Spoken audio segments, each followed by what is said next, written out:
I think if I had to say the biggest misconception that people have about veterans is that they know what one looks like. Do you have any idea how many veterans are in America right now? There's 13 million of us, which is almost as many as there are undocumented workers right now. That's what they estimate is the number of people who are LGBT in America is. That's a huge slice. And how can you tell me that you know what that entire group looks like? A few years ago, I was Senior Airman Mark Hammond's United States Air Force. Those days are gone. When you found out that I was joining the military, everyone was like, "Excuse me, sir?" Yeah, I think we all were pretty surprised when you did it. It wasn't something that just went hand in hand with who you were. You know who else was super surprised that I joined the military? Me. I was in the Air Force for 6 years. I signed that contract from the get-go. I went to college before, back in 2003. Ran out of money, didn't happen. I ended up working for a doctor, and he was actually an Air Force veteran. We got into some really heavy, smart conversations, and he says, "You know, you're too bright to be working for what I'm paying you. What are your plans?" And I said, "Well, you know, gotta make money to go to college." He actually said, "Have you ever thought about the military?" I wish I had a picture, because if you saw my hair back then, you know for a fact I had not. Everything you do in the military, you're gonna get a certificate for. Language school, to reflect that even for the refresher, was 160 hours. That's what they consider light language work. It was 160 hours of training. I loved that job that I had more than anything else I'd ever done in my life. It was exciting. I got to see parts of the world no one got to see, and I got to have a day-to-day huge impact on the lives of people who really needed that kind of thing.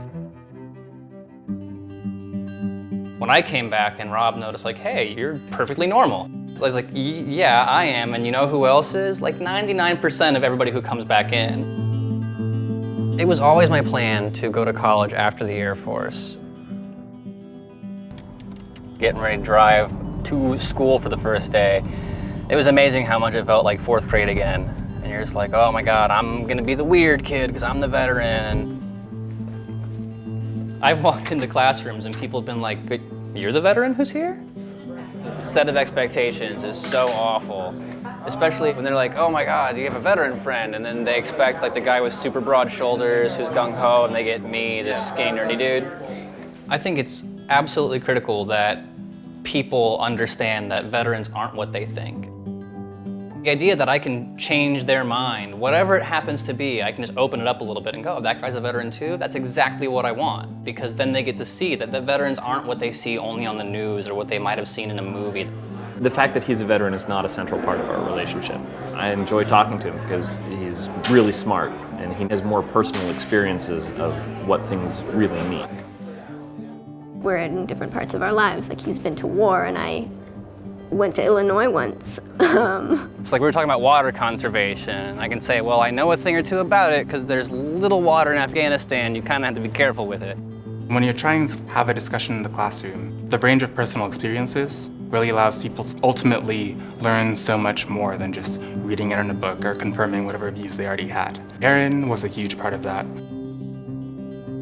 On this campus, Aaron is the first vet we've had in at least 5 or 6 years or more.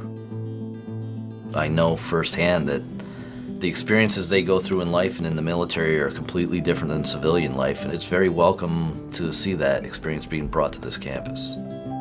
Now, didn't you meet with the president like the first week you were here or something? Yeah, and then like 4 other times. I mean, I don't think the president knows who I am, but he knows who Aaron is. When people say, well, the conversation about getting veterans back in the classroom, I say, no, veterans have always been in the classroom. This isn't a new conversation, it's just one we have to have over and over again.